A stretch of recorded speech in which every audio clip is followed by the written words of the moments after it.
오늘은 버가모 교회의 이야기를 좀 하도록 하겠습니다. 요한계시록은 장차 되어질 일을 기록했다고 그랬어요. 그죠? 하지만 오늘을 위한 책이라고 얘기를 했죠. 이 장차 되어질 일이 이제 본격적으로 4장에서부터 펼쳐지는데 그 앞에 부분은 이 땅에 주님의 교회를 향한 메시지입니다. 그래서 소아시아의 7교회에 보내는 편지가 이렇게 2, 3장에 들어있는데 우리 그 순서 기억납니까? 자, 우리 앞글자만 해갖고 어떻게 했었죠?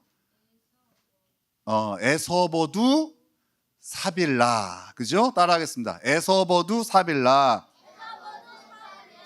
에서버두 사빌라. 그렇죠. 어느 빌라 이름처럼 생각하면 되겠죠? 에서버두. 자, 맨 처음에 에는 어느 교회? 에베소 교회. 그 다음에는 서머나 교회. 그 다음에 오늘 하는 버가모 교회. 그 다음에 두는 두아디라 교회. 그 다음에 사는 사대 교회. 빌은 빌라델비아 교회. 마지막 라는 라오디게아 교회. 여러분 이렇게 외우시면 되겠습니다. 우리 복습 좀 할게요. 우리 지지난주에 했던 에베소 교회는 어떤 교회였습니까? 수고와 헌신에 칭찬받은 교회지만 처음 사랑을 잊은 교회라고 그랬죠. 그래서 그 하나님의 은혜를 잊은 자리에 서 있는 수고 헌신이 참 어떻다? 위험하다. 그래서 주님의 처방은 처음 사랑을 회복해야 된다. 너가 은혜로 수고 헌신을 하지 않으면 네 수고 헌신은 뭐가 된다? 무기가 돼요. 다른 사람을 찌르고 다른 사람을 잘라내는데 사용되어진다. 그러니 처음 사랑을 회복해야 된다. 이게 에베소 교회 이야기였습니다. 지난주 우리 서문학 교회 이야기는 여러분 어땠습니까? 서문학 교회는 실상은 부유한 자라고 얘기했잖아요. 가난과 환난의 교회지만 주님의 평가는 너네가 실상은 부유한 자다. 그리고 또 하나의 위로 메시지가 있었는데 바로 앞으로 너네가 환난을 받을 건데 며칠 동안? 10일 동안에 불과하다. 너네가 받게 될 영원한 생명의 관과 둘째 사망의 해를 면하게 되는 이 영원한 축복에 비하면 10일 동안은 잠깐에 불과하다. 그러니 어떻게 하라고요? 죽도록 충성하라고요. 그러니 짧은 시간이니까 찰나에 불과하니까 잘 견디고 인내하라고 말씀하셨습니다. 오늘은 어느 교회 이야기입니까? 그래요. 우리 하율이 나오세요. 방심하지 말고 대답을 잘해야 된다고 그랬잖아요. 자, 그래요. 자, 오늘은 어느 교회 이야기? 버가모 교회 이야기입니다. 제가 우리 하율이한테 맨 처음 용돈을 준 이유가 있어요. 끝나면 다시 저한테 주더라고요. 그래서 다시 돌아올 줄 알고 제가 좋습니다. 네. 여러분 이 버가모 교회는 이렇게 한번 정의 내리고 싶어요. 무섭고 위험한 곳에 있는 교회. 어떤 교회라고요? 무섭고 위험한 곳에 있는 교회예요. 이 버가모 교회는요, 지난주 나눴던 서머나 교회처럼 로마 황제를 앞장서서 숭배하던 도시였어요. 그리고 또 이곳에 뭐가 있었냐면요, 여러분 그 로마 그리스 신화에서 사람들이 만든 신 중에 최고의 신이 우와 어떻게 알았어요? 야 이건 성경에 없는 얘기니까 상을 안 줍니다. 제우스 신전이 있는 곳이에요. 그러니까 이곳은 큰 우상들, 아주 그냥 짜잘한 우상들 말고 아주 큼직큼직한 우상들이 있는 그런 도시 한가운데 있는 교회가 버가모 교회였어요. 그래서 오늘 본문에서도 이 교회를 이렇게 소개해요. 사탄의 권자가 있는 곳이다. 그래서 이 교회를 제가 어떻게 정의 내렸죠? 무섭고 위험한 곳에 있는 교회다. 근데 여러분 이렇게 환경적으로 좋지 않은 교회인데 이 교회에 놀라운 일이 펼쳐졌어요. 이 버가모 교회는요, 이 위험하고 또 어려운 환경 가운데에서도 예수님을 믿는 믿음을 끝까지 지킨 교회예요. 심지어 이 교회는요, 순교자가 나온 교회예요. 순교자 안디바가 나온 교회. 여러분 교회의 가장 큰 영광은 뭘까요? 순교자, 주님을 위해서 목숨 바친 순교자가 나온 교회, 이거만큼 큰 영광이 어디 있을까요? 그죠? 목숨이 위험한 상황에서도 예수님을 버리지 않았던 교회, 이 교회가 바로 버가모 교회입니다. 근데 여러분, 이렇게 칭찬만 가득할 것 같은 교회임에도 불구하고 우리 예수님은 오늘 이 교회를 책망을 하세요. 자, 어떤 모습을 책망하실까? 우리 14절, 15절을 같이 읽겠습니다. 14절, 15절 시작. 그러나 내게 두어 가지 책망할 것이 있나니 거기 내게 발람의 교훈을 지키는 자들이 있도다. 발람이 발락을 가르쳐 이스라엘 자손 앞에 걸림돌을 놓아 우상의 제물을 먹게 하였고 또 행음하게 하였느니라. 이와 같이 내게도 니골라 당의 교훈을 지키는 자들이 있도다. 여기 보니까요, 책망의 내용 중에 우리 눈에 띄는 게 두 가지인데, 하나는 발람의 교훈을 따른다. 발람의 교훈이에요. 그리고 또 하나는 니골라 당의 교훈을 따른다라는 거예요. 하나는 발람의 교훈, 하나는 니골라 당의 교훈이에요. 여러분, 이게 무슨 말인지 아시겠어요? 모르시겠어요? 전혀 모르겠죠? 그럼 제가 여러분들한테 이렇게 한번 얘기해 볼게요. 예이 이완용 같은 놈아. 그럼 여러분 무슨 뜻이에요? 우리 어른들 아시죠? 이완용 같은 놈아, 그럼 이게 무슨 뜻이에요? 매국노란 뜻이잖아요. 그죠? 이렇게 우리는 딱 알아듣습니다. 하지만 외국 사람들이 이완용 같은 놈, 그럼 이완용이 위인인가? 이렇게 생각할 거 아니에요. 이 발람의 교훈, 이 니골라 당의 교훈, 이 편지를 받는 사람들이 이게 무슨 뜻인지 정확히 알고 있었어요. 이 발람이라는 사람은요, 이제 신명기, 민수기 여기 등장하는데 메소포타미아 지역의 아주 유명한 점쟁이입니다. 선지자라고도 할 수 있는데 이 사람의 행태를 보면 점쟁이에 불과해요. 이 사람은 돈을 받고 이스라엘을 저주하려 했던 사람이에요. 그런데 하나님께서 그가 타고 있는 나귀의 입을 열어서, 여러분 생각해 보세요. 집에서 키우는 개가 갑자기 짖다가 야 그만해 이렇게 한다고 생각해 보세요. 그런 일이 펼쳐진 거예요. 도저히 말을 안 들으니까 그 나귀의 입을 열어서 이 발람을 책망하십니다. 그럼에도 불구하고 이 발람은 결국 이스라엘을 우상 숭배하고 음란한 죄를 짓게 하는 데에 앞장섰던 사람이에요. 그러니까 이 발람과 같은 놈이라고 하면 어떻게 이해를 했냐? 돈 앞에 무엇이든지 할 수 있는 사람, 이런 뜻이에요. 돈만 주면 뭐 그게 악한 일이든 하나님이 기뻐하시지 않는 일이든 신경 쓰지 않고 하는 사람을 이 발람과 같은 놈, 이렇게 사람들은 이해를 했어요. 또 니골라 당의 교훈, 이 니골라 당의 사람들은요, 그 니골라를 따르는 당을 지은 사람들이에요. 몇 사람 모이면 그 당을 짓는다고 하잖아요. 교회도 그런 당들이 있죠, 그죠? 이 사람들은 어떤 사람들이냐면은 이런 거예요. 적당히 타협하는 신앙을 강조하던 사람이에요. 야, 예수님을 믿기만 하면 죄 지어도 괜찮아. 이런 잘못을 지어도 괜찮아. 야, 괜찮아. 저걸 해도 괜찮아. 우상을 섬기고 나쁜 짓을 해도 괜찮다고 가르쳤던 사람들. 사람들이 이 사람 좋아하죠. 여러분도 그렇잖아요. 여러분들한테 옳은 소리 하는 사람 싫어하잖아요. 여러분들한테 괜찮아 하는 사람 좋아하잖아요. 그래서 여러분들이 저를 안 좋아하시는 거잖아요. 그리고 가급적 멀리 앉아서 밥 먹고 이렇게 하시는 거잖아요. 여러분, 이스라엘 사람들에게 이 니골라 당의 교훈은 적당히 타협하는 신앙으로 이해가 되어졌어요. 예수님은 이런 잘못된 가르침을 그대로 두고 있는 버가모 교회를 책망하신 거예요. 그러니까 이렇게 오늘 내용을 정리할 수 있어요. 크고 무서운 싸움에서는 이겼지만 작고 평범한 싸움에서는 실패했던 교회. 큰 싸움에선 승리했지만 작은 싸움에서 실패했던 교회가 버가모 교회입니다. 여러분, 우리도 이런 모습이 있지 않을까요? 큰 싸움에선 승리했는데 작은 싸움에서는 어이없이 지는 모습. 여기 있는 우리는 모두 예수님을 믿는다고 고백한 이들이에요. 여러분, 우리가 예수님을 믿고 거듭났다는 거, 하나님의 자녀가 되었다는 것은요, 정말 세상에서 가장 큰 싸움에서 승리한 겁니다. 여러분, 이걸 여러분들 잘 모르실 거예요. 왜냐하면 여러분들은 복음을 전하지 않으니까. 그죠? 여러분들 그냥 여러분만 믿으면 되잖아요.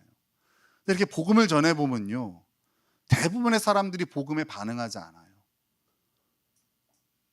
복음 앞에 굉장히 강팍해요. 이 시대는 더 하겠죠. 그런 사람들을 많이 만나보면 우리가 예수님을 주인으로 모신 것이 얼마나 큰 기적인지를 알 수 있어요. 여러분들은 예수 믿는 사람이 왜 저래? 라고 손가락질 많이 하잖아요. 저는요, 달라요. 야, 저런 사람도 구원받는구나, 이렇게 봐요. 나 같은 것도 구원하시는구나. 이게 복음의 관점. 복음을 전해보면 이 복음으로 예수님 믿고 거듭나는 게 얼마나 큰 축복인지, 얼마나 큰 싸움에서 승리한 건지를 아는 사람은 그렇게 바라봐요. 근데 그 일을 안 하는 사람은 맨날 예수 믿는 사람이 왜 저래? 라고 손가락질하며 신앙생활을 지옥처럼 하는 거예요. 많은 사람들이 절대 자신이 주인 자리에서 내려오지 않아요. 절대. 우리가 잘 쓰는 말이 있죠. 적당히라는 말. 적당히라는. 우린 적당히를 좋아해요. 그죠? 맵게 해드려요, 싱겁게 해드려요. 그럼 적당히 해주세요 그러잖아요. 어디 가도 적당히. 여러분, 적당히란 용어가 자기 기준에 맞춰달라는 거잖아요. 그죠? 우린 신앙생활도 적당히 하기를 바래요. 적당히. 이건 무슨 말이에요? 자기가 주인 자리에서 내려오기 싫은 거예요. 예수님이 주인 되어 살아가는 거 불편한 거예요. 여러분, 누군가의 기준에 맞춰 살아보신 적 있나요? 되게 불편한 거예요. 그래서 제가 우리 부모님 휴가를 준 거예요. 여러분, 저는 불편할 게 하나도 없어요. 내 마음대로 목회하니까. 근데 우리 부모님 얼마나 힘들겠어요. 저한테 맞춰서 목회를 해야 되잖아요. 여러분, 이거 진짜 힘든 일이에요. 여러분, 예수님을 주인으로 모시고 살아가는 거 사람들이요 다 거절해요. 오늘 여러분들이 이 자리에 있는 게 얼마나 큰 기적인지 여러분들은 모를 거예요.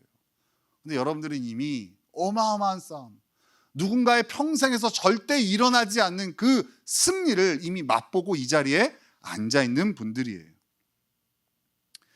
이렇게 생명을 얻는 가장 큰 싸움에서 우리는 이미 승리했는데 문제는 그 다음부터예요. 잘 보세요. 혹시 여러분 예배 시간에 졸거나 핸드폰에 집중하고 있지는 않나요?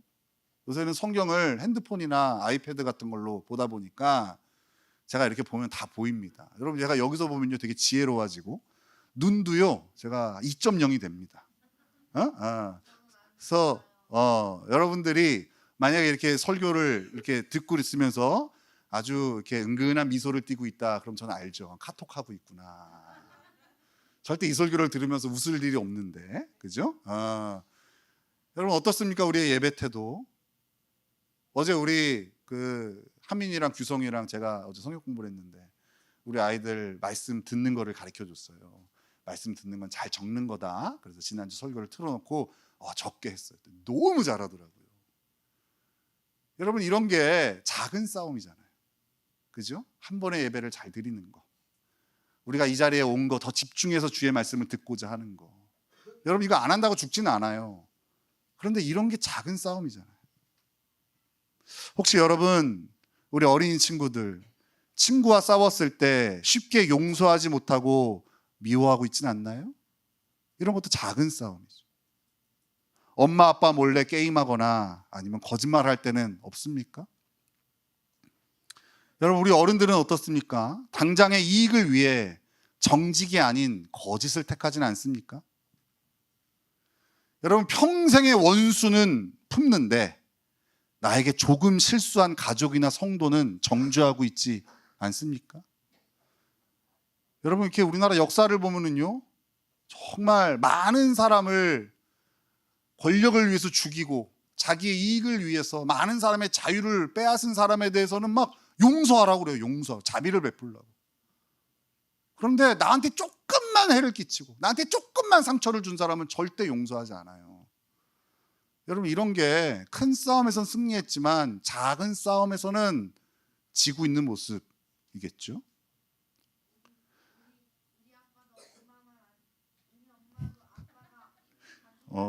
너 큰일 났다. 엄마 다 듣고 있어 안에서. 여러분, 우리는 이런 작은 싸움에서 자주 넘어지고 타협하면서 이 정도는 괜찮겠지 하고 생각하곤 하잖아요. 이런 거 보면 어떻습니까? 우리가 버가모 교회와 꽤 비슷한 모습을 가지고 있어요. 그러니까 하나님은 오늘 이 버가모 교회 이야기를 통해서 우리 한 사람 한 사람 교회를 향하여 말씀하고 계시는 거예요. 큰 싸움에선 승리했지만 작은 싸움에서 패배하고 있다. 그 작은 싸움에서 타협하고 있다. 그래서 여러분 신앙생활은요, 이 작은 싸움을 잘해야 돼요. 이 작은 싸움, 별거 아닌 것 같은 싸움, 막 목숨 걸고 예수 믿냐 안 믿냐는 진짜 사냐 죽냐의 싸움이잖아요. 이 싸움을 잘해놓고 정작 이 작은 싸움에서 무너져서 큰 승리까지도 빛이 바래고 하나님이 주신 그 은혜를 누리지 못하는 이들이 얼마나 많은지 몰라요. 그래서 여러분 지금부터는 이 작은 싸움에서 이기는 3가지 비결을 알려드리겠습니다. 몇 가지 비결이라고요? 아, 그래요. 자, 그래, 우리 예준이가 좀 더 빨리 했으니까 나오세요. 아주 어렵지 않은 질문이었죠? 그래요. 진짜 제일 공손하다. 네가 나를 대한 표정 중에서, 그죠? 자, 3가지입니다. 첫 번째는요, 예수님이 누구신지 기억해야 됩니다. 뭐라고요? 예수님이 누구신지 기억해야 됩니다. 자, 요한계시록 2장 12절입니다. 우리 같이 읽겠습니다. 2장 12절 시작. 버가모 교회의 사자에게 편지.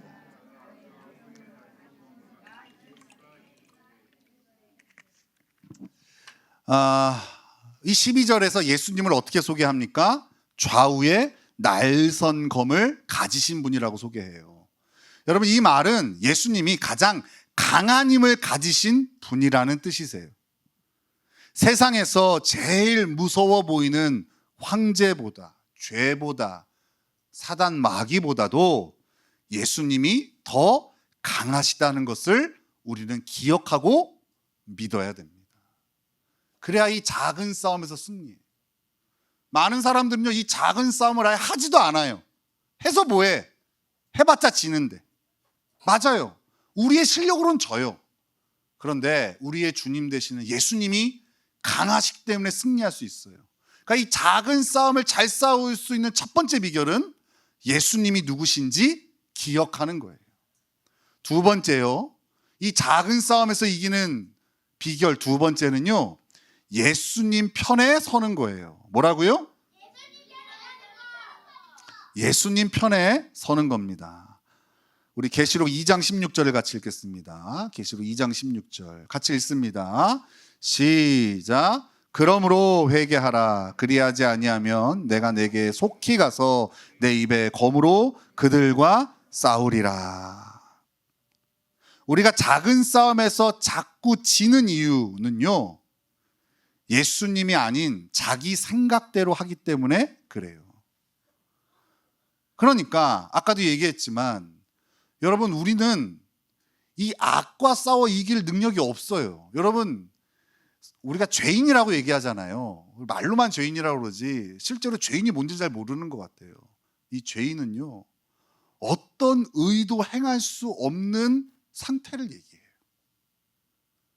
우리가 아무리 발버둥 쳐서 의를 행하고 선을 행해도 하나님의 기준에 합격 판정을 받을 수 없는 그 수준의 인생, 그걸 죄인이라고 얘기를 해요. 그러니까 우리가 아무리 지혜를 떠올리고 방법을 찾고 힘을 쓰고 의지를 들여도 여러분, 이 악과의 싸움에서 승리할 길이 없어요. 그럼 우리가 이 싸움에서 승리할 수 있는 가장 좋고 유일한 방법은 뭐냐? 예수님 편에 서면 되는 거예요. 예수님 편에 서면 이겨요. 우리 요한계시록 내내 그 얘기를 하는 거예요. 너네 가서 싸워라가 아니에요. 예수님 편에 서면 우리가 그 승리를 맛보는 거예요. 그 어린 양의 승리를 맛보는 거예요. 우리 주님과 함께 왕노릇하며 살게 되는 거예요. 그 비결이 뭐예요? 예수님 편에 서면 되는 거예요. 그 예수님 편에 서는 작업이 뭘까요? 회개하는 겁니다. 회개하는 겁니다. 회개는 내가 잘못했습니다 라고 인정하고 예수님께 다시 돌아가는 겁니다. 그렇게 하면 예수님이 우리의 편이 되어 싸워주시겠다고 약속하시는 거예요. 신앙생활을 어렵게 하시는 분들의 특징이 있어요. 예수님 편에 안 서요.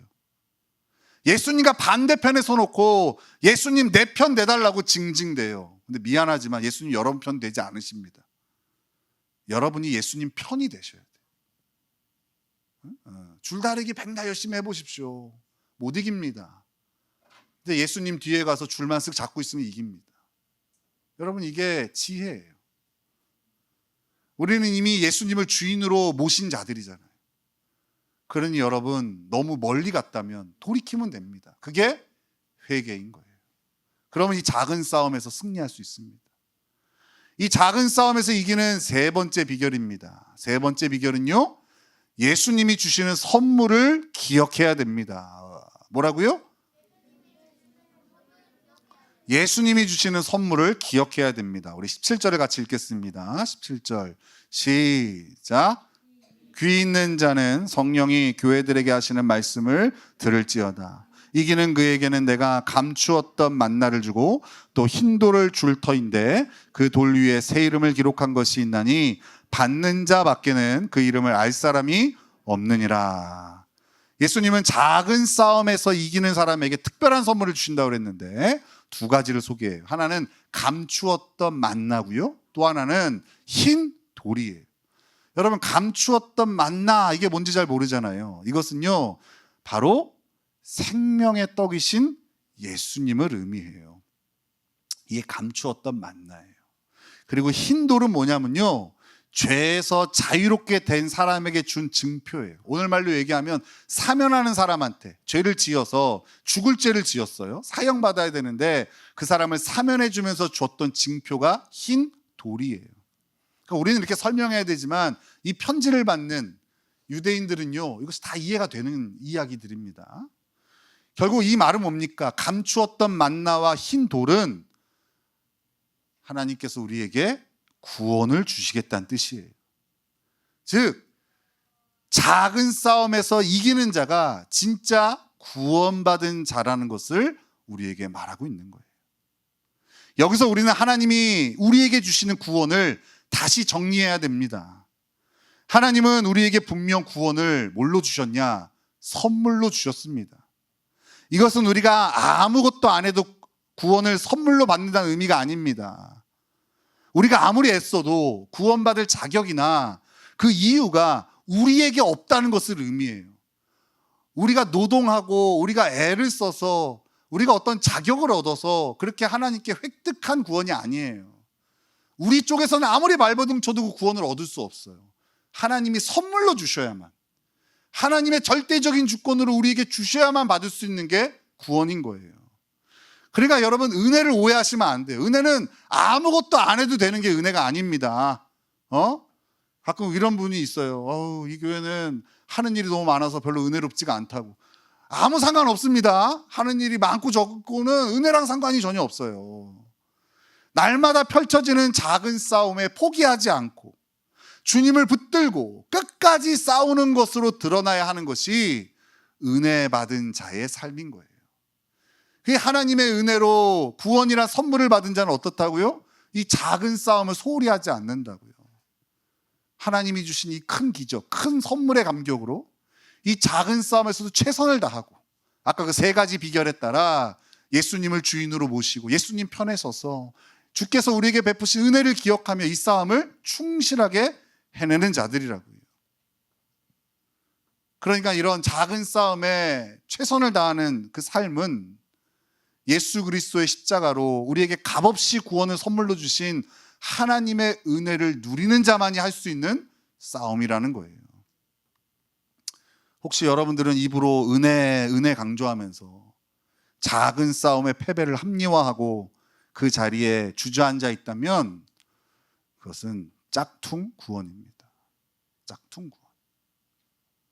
하나님의 은혜로 구원받은 하나님의 백성은 날마다 작은 싸움에 최선을 다하여 포기하지 않고 싸우는 것으로 드러나는 겁니다. 주일이 되면 교회 와서 예배 드리는 것, 삶의 가장 우선순위로 날 구원하신 하나님을 배우는 일에 두는 것, 매일 아침 눈을 뜨면 성경을 펴서 하나님과 교제하는 것. 여러분, 이 싸움을 잘해야 돼요. 이 땅에 별거 없는, 의미 없는 싸움이 없습니다. 이 싸움에서 우리는 물론 질 때도 있어요. 하지만 최악의 수는 이 싸움이 무슨 의미야 라면서 터부시 여기는 태도인 거예요. 해봤자 의미 없지. 해봤자 안 변하는데. 여러분, 이것이 최악의 수라고요. 한 주의 첫날의 싸움이, 한 주의 첫날인 이 주일날 하나님을 예배하는 선택을 하는 그 싸움이 우리의 일주일을 결정합니다. 하루의 첫 시간에 하나님 말씀으로 시작하는 싸움이 우리의 하루를 결정하는 겁니다. 여러분, 삶이 무너졌다면, 그리고 그 삶에서 회복하기를 원한다면 대단한 거 하려고 하지 마세요. 막 배낭을 메고 막 저기 막 뭐 어디 탄자니아 이런 데 가서 선교해야겠다. 여러분, 그런 생각하지 마세요. 대단한 일을 하려고 하지 말고요. 이 작은 싸움에 뛰어드세요. 눈을 뜨면 성경을 피는 것부터, 이 싸움부터. 자꾸 주일을 선택하고 있다면 주일에 헌신하는 것부터 이 작은 싸움에 뛰어드세요. 이 싸움을 열심히 하다 보면 물론 질 때도 있겠지만 그럼에도 불구하고 포기하지 않고 충실하게 이 싸움을 하고 한다면 어느새 큰 믿음의 사람으로 자라있는 자신을 보게 될 겁니다.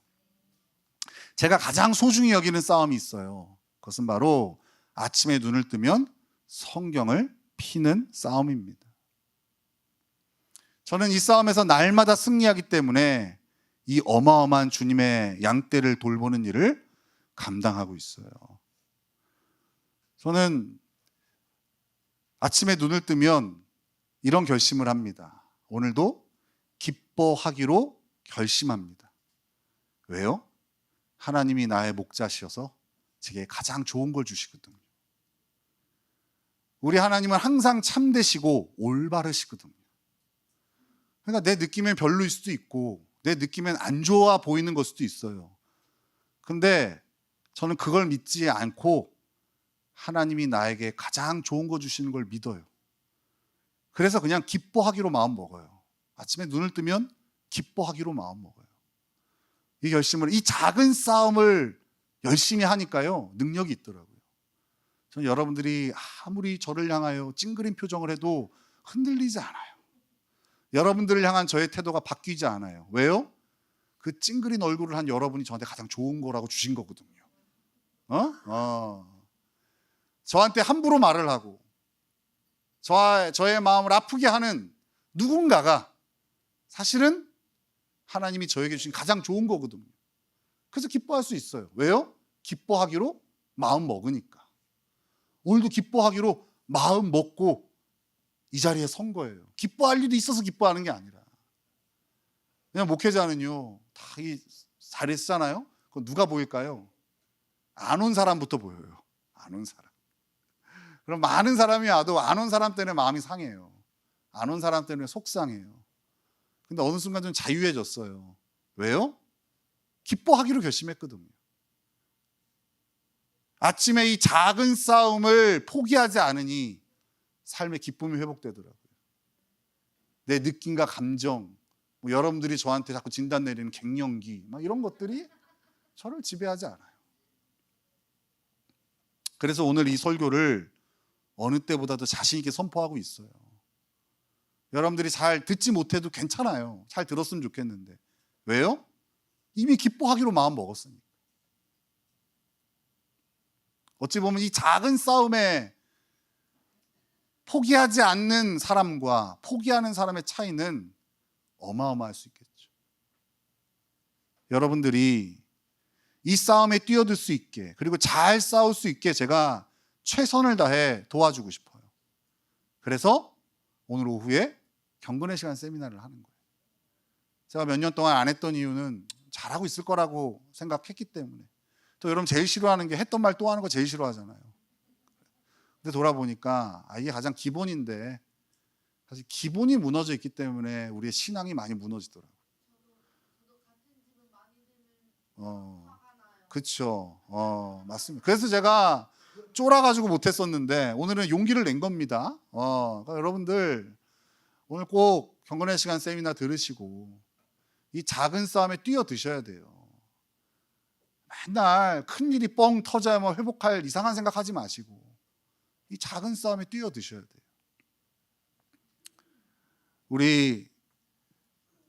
오늘도 우리는 이미 큰 싸움에서 이긴 자라는 사실을 잊으면 안 돼요. 여러분, 이걸 잊으면 작은 싸움의 의미를 발견하지 못해요. 그리고 작은 싸움에서 자꾸 질 수도 있거든요. 그죠? 그래도 회복할 수 있어요. 이 큰 싸움, 우리의 의지력으로 회복이 안 돼요. 하지만 요한계시록에서 계속 얘기하는 우리가 이미 승리한 자라는 이 구원의 감격과 구원의 의미, 이것을 붙드는 이들은 끝까지 죽도록 충성하며 주께서 우리에게 맡기신 작은 싸움에 뛰어들게 되는 겁니다. 여러분, 버가모 교회와 같은 그런 우리를 주님 책망도 하시지만 한편으로는 우리 주님이 어마어마하게 응원하고 계신다는 사실을 잊으면 안 됩니다. 주께서 사랑하시는 자를 책망한다고 하셨어요. 주께서 아무 관심도 없는 자는 책망하지 않습니다. 오늘도 그 주님의 사랑에 힘입어 어쩌면 작은 싸움에 무너져 있는 우리가 오늘 그 사랑과 응원을 힘입어 다시 회복되기를 소망합니다. 그렇게 온전한 주님 안에서의 돌이킴 그리고 회복을 누리는 저와 여러분 되시기를 예수님의 이름으로 축원합니다.